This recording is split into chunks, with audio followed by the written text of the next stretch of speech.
Bonsoir et bienvenue en ce vendredi 13 août 2021. Et nous en sommes arrivés ce soir à la méditation numéro 511 et plus particulièrement à la méditation numéro 225 dans le livre de l'Apocalypse que nous méditons depuis le 1er janvier de cette année. Avant de poursuivre dans notre méditation du jour, prions. Père, dans le nom de Jésus, bien-aimé Saint-Esprit, nous nous remettons tout à toi, totalement, complètement, notre cœur, notre être tout entier. Notre âme, notre esprit qui est déjà à toi. Et nous voulons ne rien te cacher. Nous sommes prêts totalement à tout abandonner. À tout abandonner. Oui, non pas à toi. Et nous voulons encore ce soir recevoir ta parole de justice, Seigneur. Ta parole aussi d'encouragement, d'amour. Comme tu l'as dit, tu nous rappelles toutes choses, tout ce que tu as dit. Tout ce que tu as dit, tu nous le rappelles par notre bien-aimé Saint-Esprit qui nous enseigne en ton nom. Alors, une fois de plus ce soir, conduis toutes choses. Que tout enseignement et tout ce qui sera dit vienne de toi, bien-aimé Saint-Esprit. Conduis encore cette méditation afin que toute gloire te revienne, Père, dans le nom de Jésus. Amen. Nous avons terminé, hier, la 6e lettre de notre Église, de notre Seigneur à l'Église de Philadelphie, et nous allons commencer aujourd'hui sur cette 7e et dernière lettre, que notre Seigneur a donnée à l'apôtre Jean, afin qu'il l'écrive et que cela nous parvienne aujourd'hui, afin que nous recevions ces enseignements sur l'Église de tous les temps, et notamment entre l'église de Philadelphie et l'église de Laodicée. Nous allons y revenir ensuite, sur ces deux dernières églises qui sont vraiment caractéristiques de ces, deux courants de chrétiens au sens large qui ont toujours existé. Nous allons revenir dessus. Mais en attendant, nous allons prendre ensemble cette 7e lettre de notre Seigneur qui se trouve dans le chapitre 3, toujours, verset 14 au verset 22. Et comme on le fait depuis pour chacune des lettres, nous allons, pendant sûrement 3-4 méditations, ou 2-3, je ne sais pas, on verra bien comment les choses sont conduites, la prendre entièrement, en tout cas jusqu'au moment où on va commencer à apprendre et à méditer verset par verset. Voilà ce qui est écrit pour nous. Merci Seigneur. Verset 14. Écrit à l'ange de l'église de Laodicée. Voici ce que dit l'Amen, le témoin fidèle et véritable, l'auteur de la création de Dieu. Je connais tes œuvres. Tu n'es ni froid ni bouillant. Si seulement tu étais froid ou bouillant. Ainsi, parce que tu es tiède et que tu n'es ni froid ni bouillant, je vais te vomir de ma bouche. Parce que tu dis, je suis riche, je me suis enrichi et je n'ai besoin de rien.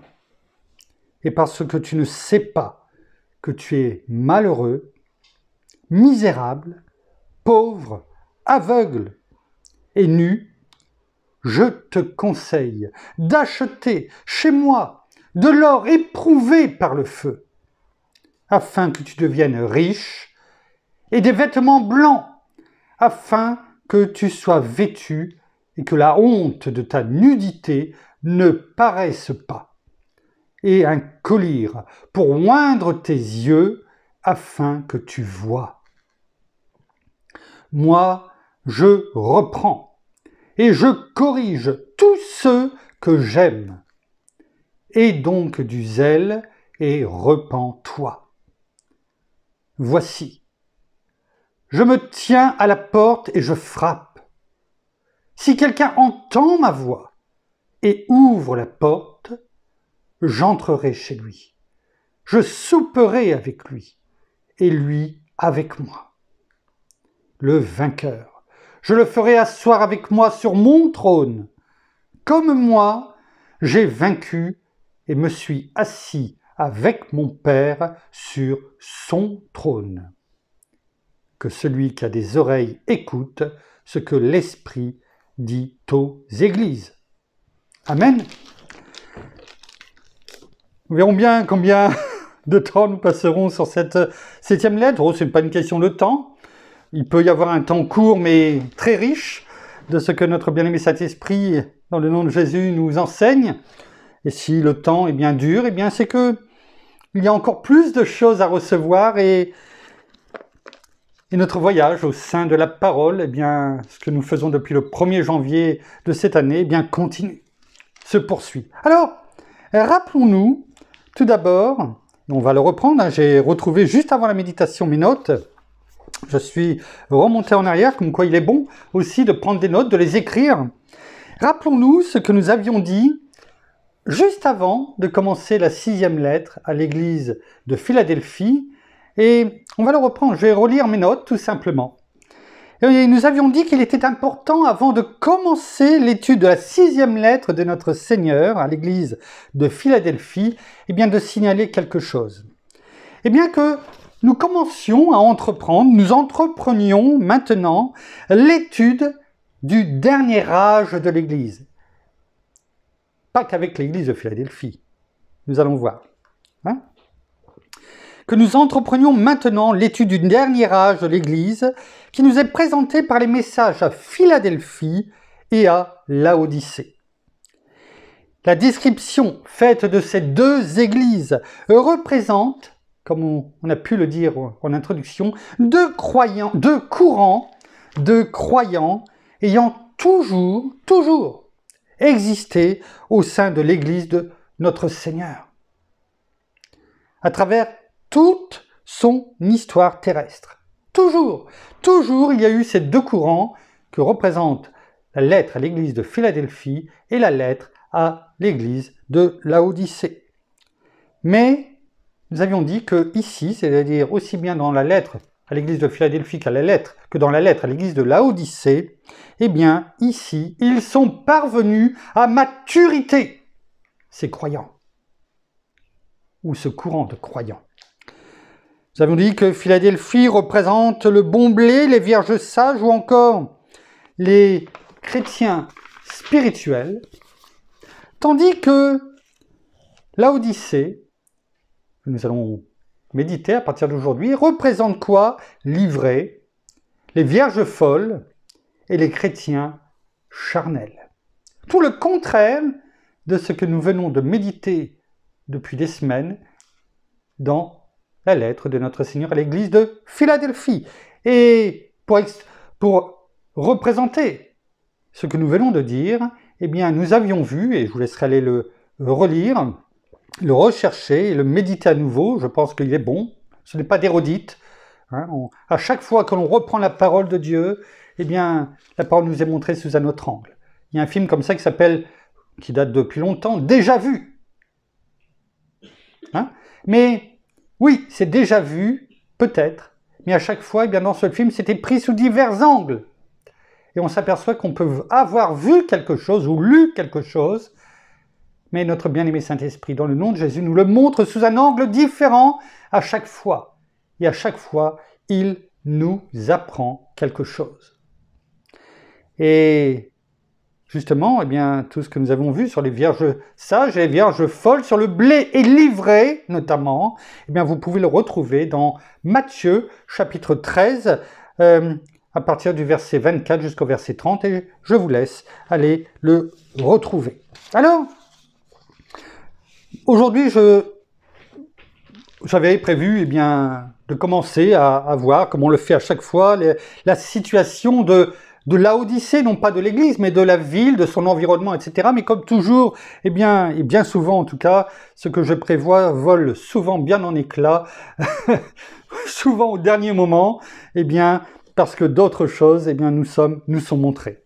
Et on va juste reprendre eh bien, ces quelques lignes, où certaines choses sont des redites par rapport à ce que l'on vient de dire, mais ce n'est pas grave. eh bien, sur des notes que j'avais commencé à préparer sur la Odyssée, pour faire voilà, ce pont entre Philadelphie et la Odyssée. Alors c'est quand même un grand pont, si l'on peut dire, mais en tout cas, spirituellement parlant, eh bien, nous allons voir, eh bien, parce qu'il y a quelque chose entre les deux. C'est les deux opposés.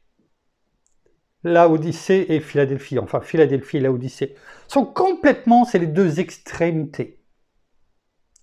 Et il est bon d'essayer de comprendre pourquoi, avant de rentrer dans le détail. Donc nous allons partir du général, un peu comme, vous savez, un entonnoir, hein, un entonnoir non pas renversé, mais un entonnoir normal.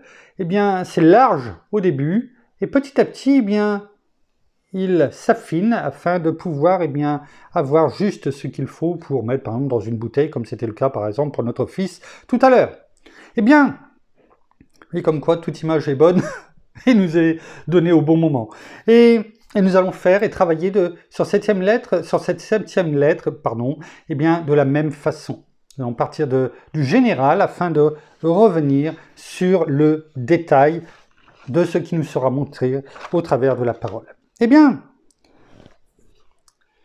on peut dire, en tout cas pour l'église de la Odyssée, eh bien que c'est la condition spirituelle de l'église de la Odyssée illustre bien l'église à la fin des temps. On l'a dit, on le redit et on le dit encore une fois.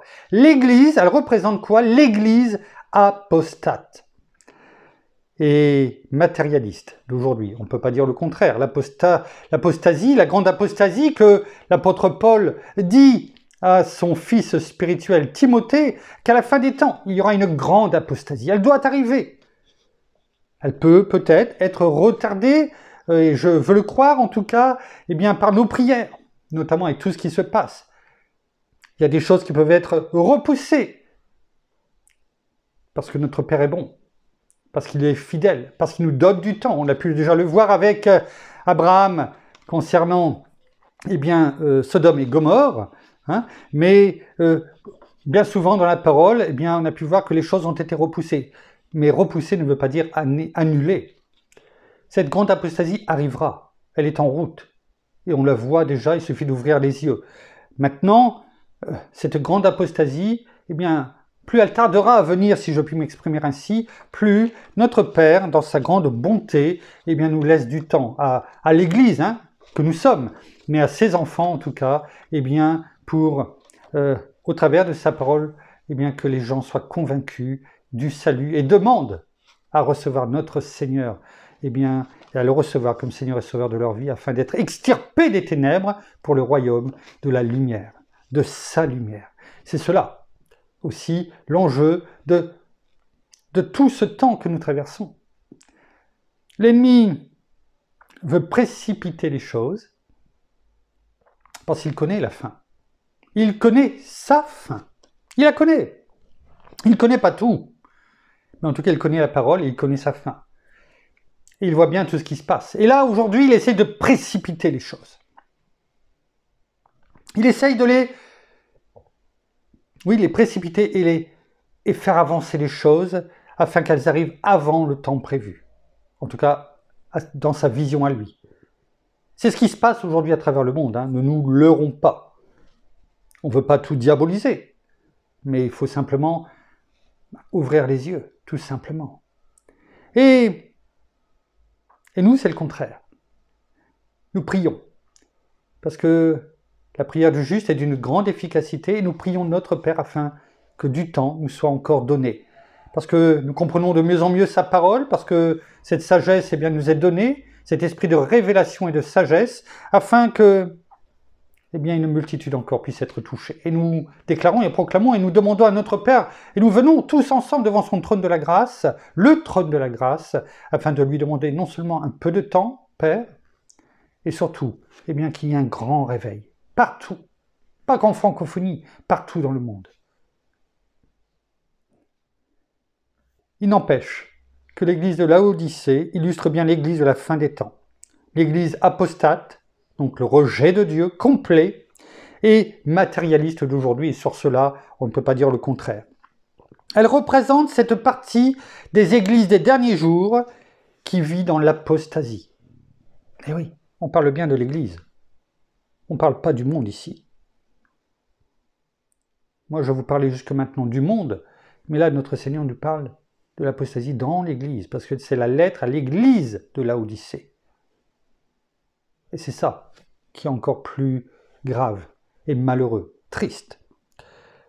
L'Église des derniers jours qui vit dans l'apostasie, qui rejette la direction du Saint-Esprit et laisse le Seigneur Jésus en dehors de ses activités. Pas celles de Jésus, de chaque chrétien qui sont logés par notre Seigneur dans cette église de Laodicée. Leurs activités sont plus importantes que les activités de notre Seigneur, de notre Père. Et ceci faisant, eh bien, ils obligent, comme on l'a lu tout à l'heure, si vous avez écouté, eh bien, notre Seigneur a frappé à la porte pour y être reçu. Alors que notre Seigneur devrait être chez lui partout. Et là, eh bien, il est obligé de frapper à la porte. Alors, nous n'allons pas rentrer dans les détails maintenant, il y aurait tellement de choses à dire. Et donc, après cela, ce qui était prévu, c'est tout simplement de commencer à parler de la ville de Laodicée, de son environnement, etc. Mais voilà, comme toute chose est conduite, et comme on vient de le dire, eh bien, l'église de Laodicée qui ne se laisse plus conduire par le Saint-Esprit, qui l'ont complètement, qui l'ont mis dans un carton, qui ont fait un beau nœud peut-être, mais qui l'ont enfermé dans un carton, et donc qui l'attriste. Et c'est notre bien-aimé Saint-Esprit, en tout cas, on lui demande chaque jour de nous conduire, parce qu'on sait qu'il est tout en nous. Et donc, eh bien, les choses vont se faire différemment, parce qu'aujourd'hui, dans les partages, et merci, c'est une confirmation que tous les partages que je fais chaque jour, sans, 7 jours sur 7, et depuis, je crois, 3 ans maintenant, à peu près, enfin au minimum. C'est vrai que ça peut être lourd quelquefois, et on me dit bien souvent, prends le temps, mais quelquefois, arrête. Mais même si c'est que pour une personne, c'est pas grave, je le continue. Et je m'aperçois que de plus en plus, ces partages, et c'est un encouragement que notre bien-aimé Saint-Esprit me donne, me donne à chaque fois, et juste au moment où il le faut, dans les partages, des choses à dire. Alors je ne veux pas me les attribuer, ça serait trop facile, parce que des personnes sont mointes, partout, en francophonie, pour apporter des messages, pour mettre sur papier, pour encourager les gens. Et le but, c'est comme on l'a dit bien souvent, nous sommes un corps. Nous sommes ensemble pour être, ces habitants de la maison de Dieu. Et je crois que pour faire, j'en suis même sûr, ce pont, ce lien entre ce que nous venons de méditer depuis plusieurs semaines avec l'église de Philadelphie et maintenant ce que nous allons entrer dans les méditations de l'église à Laodicée, de se demander pourquoi. Pourquoi on passe directement de l'église fidèle, que celle que notre Seigneur vient rechercher, à celle de Laodicée, et pourquoi des chrétiens, aujourd'hui, sont arrivés à vivre dans l'apostasie, à rejeter la direction du Saint-Esprit et de laisser le Seigneur Jésus en dehors de leurs activités. La question est posée. Pourquoi ? Pourquoi ? Alors, je pense qu'il y a tellement de réponses, mais on va en prendre 2, au travers de partages que j'ai vus aujourd'hui, et notamment un il y a 1 heure. Et le premier, c'est, vous savez quoi ? La crainte de Dieu. La parole nous dit que la crainte de Dieu, c'est le début de la sagesse. Dans d'autres versions, c'est le début de la connaissance. En tout cas, la crainte de Dieu nous permet, la crainte, c'est pas cette peur. Le but de notre Père, c'est pas que nous ayons peur de lui. C'est pas un père fouettard. Le but, ça soit cette crainte, comme à des parents, normalement, ce qu'on devrait avoir, cette crainte respectueuse, comme on dit avec mon épouse chaque jour, révérencieuse, qui nous permet de ne pas le décevoir ni de l'attrister. encore moins donc son esprit, l'esprit de Dieu qui est en nous, dans notre esprit, notre bien-aimé Saint-Esprit, que l'on attriste dans ces cas-là. Et lorsque cette crainte révérencieuse n'est plus là, eh bien, je suis persuadé en tout cas que l'on commence à prendre les choses à la légère, à moins faire attention à ce que nous avons médité ces derniers jours, à son écoute, à sa parole, à ce qu'il nous dit ici, mais ce qu'il nous dit aussi dans tout ce que nous vivons au quotidien. On ne l'écoute plus. Et nous devenons ces chrétiens spirituels, non pas qui ont cet appareillage pour entendre, mais qui lotent volontairement, et en le disant, c'est un jeu de mots, mais en parlant de Lot, vous voyez, comme quoi, lui aussi, il n'a pas voulu entendre et écouter ce que lui disait Abraham. Et il est parti, et on connaît la suite, même si Dieu est bon, vous voyez, comme quoi, il est bon d'écouter et de se laisser conduire. Et qui ôte, cet appareillage spirituel, volontairement, parce qu'ils pensent tout savoir, qu'ils n'ont plus besoin de cette connaissance qui vient de notre Père. Oh, ils s'estiment peut-être suffisamment adultes spirituellement, ils se disent, voilà, je veux vivre. Laisse-moi vivre un petit peu, laisse-moi respirer, laisse-moi faire ma propre expérience. Alors, on va prendre, premièrement, pour parler de ceci, un partage que j'ai fait aujourd'hui. Vous pouvez les retrouver, ce que je vous dis là, vous pouvez le retrouver sur le mur Facebook, normal, je veux dire, non pas privé, mais public, et bien d'autres choses. Tout c'est de se laisser conduire. Alors oui, c'est vrai que ces derniers temps, il y a peut-être un peu plus de choses à lire, mais à un moment donné, il faut passer à de la nourriture un petit peu plus solide. Le lait, c'est bien quand on est bébé, mais au bout d'un moment, il faut grandir, parce que le lait, quand on grandit, ne suffit plus. Et ce partage a été pris dans Fréquence Chrétienne Magazine, qui fait des choses de plus en plus intéressantes, et tant mieux, merci. Merci. Et je vous lis ce qui est écrit. Notre familiarité avec Dieu ne doit pas nous faire perdre la crainte de Dieu. Notre Père veut une relation filiale, parce qu'il est notre Père. Donc, par notre Seigneur, par notre bien-aimé Saint-Esprit qui est en nous, nous avons accès à notre Père. On le sait. À la croix, par la chair de notre Seigneur Jésus, il a déchiré le voile du temple de haut en bas et qui nous a permis, et il nous a ouvert ainsi un libre accès au lieu très saint. Nous pouvons venir tout simplement dans la gloire de Dieu, lui parler librement. Et il n'attend que ça. Le gros problème, c'est qu'après, on a l'impression que ça devient comme dans certaines familles, malheureusement, un pote. Je crois qu'on y reviendra après.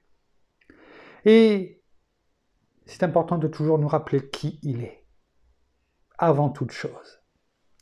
Cela nous évitera de tomber, à un moment donné, dans cette apostasie ou de ce désir, de vouloir tout orchestré par nous-mêmes et non pas laisser notre bien-aimé Saint-Esprit, dans le nom de Jésus, le faire à notre place.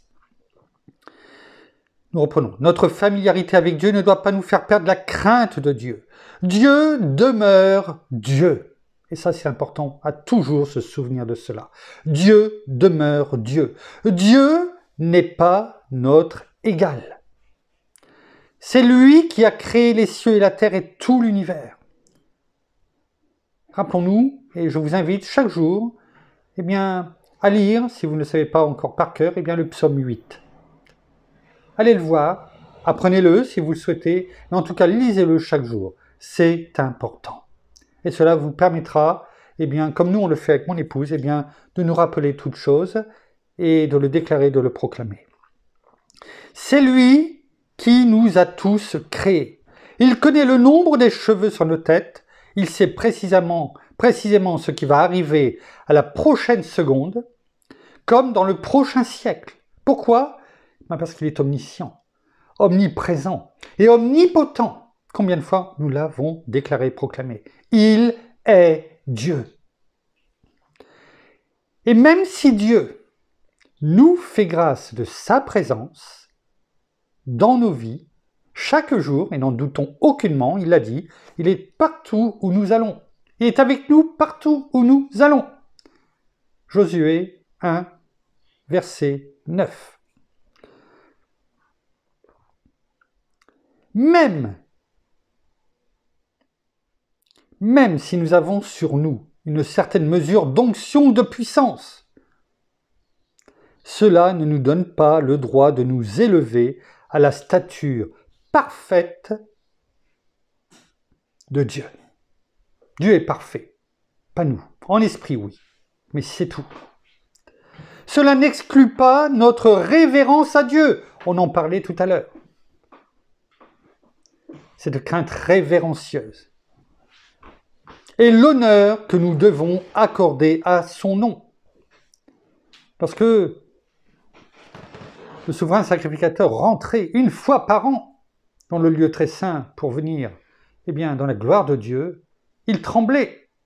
Il avait même ses clochettes en bas, de sa toge, pour que, à l'extérieur, ils entendent. Parce que s'ils ne l'entendaient plus, ils se disaient, c'est fini, il est mort. Comment venons-nous auprès de notre Père chaque jour? Même s'il est notre Père, même si par Christ notre Seigneur, nous avons ce libre accès. Mais cela n'empêche pas cette révérence auprès de lui. Plus tu te rapproches de Dieu, et plus tu dois avoir envie de le craindre et l'adorer, parce que tu découvres de plus en plus sa grandeur et le privilège que tu as d'être en sa présence. Est-ce que nous en sommes conscients? La question, je me la pose. Est-ce que nous en sommes conscients de cet amour que nous avons de notre Père? Est-ce que notre amour pour lui, en tout cas, est révérencieux? Dieu est notre Père. C'est un fait. Mais il reste Dieu. Si tu as du mal à t'humilier devant Dieu, à fléchir ton être entier devant sa face, on y reviendra dans les méditations qui suivent, on l'a déjà vu avec Jean, dans l'Apocalypse, chapitre 1er, lorsqu'il est tombé à terre devant lui. Si tu trouves difficile de lui obéir et que tu ne considères pas sa parole, c'est cela, l'église de Laodicée à la base. Il y a un problème. Tu ne crains pas. Et je suis persuadé qu'à la base, cela conduit à cette descente, lente ou rapide, qu'importe. En tout cas, c'est une descente aux enfers, comme il est dit dans le monde. Oui. Tu ne crains pas Dieu. Dans ton cœur, comme dans tes pensées, Dieu doit rester Dieu. Il n'est pas ton pote du quartier ou une personne de plus dans tes contacts.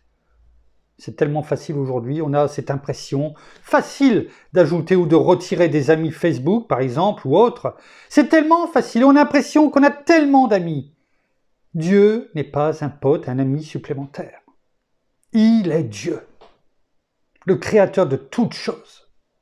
Notre créateur, notre Père, certes, mais il est Dieu, tout-puissant, avant toute chose. Et il est, à jamais, digne de notre louange et de notre adoration, de tous les honneurs de notre révérence. Merci, bien-aimé Saint-Esprit, parce que c'est important.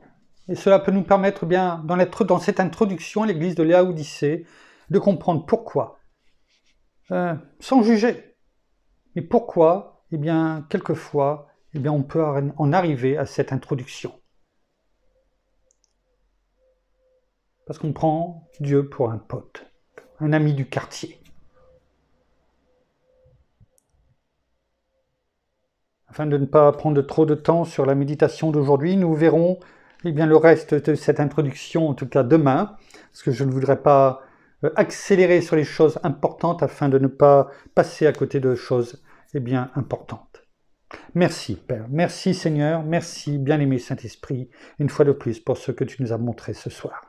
Merci, merci.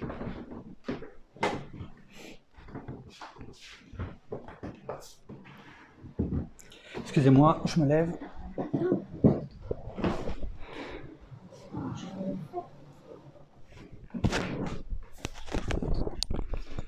Nous terminons par la prière.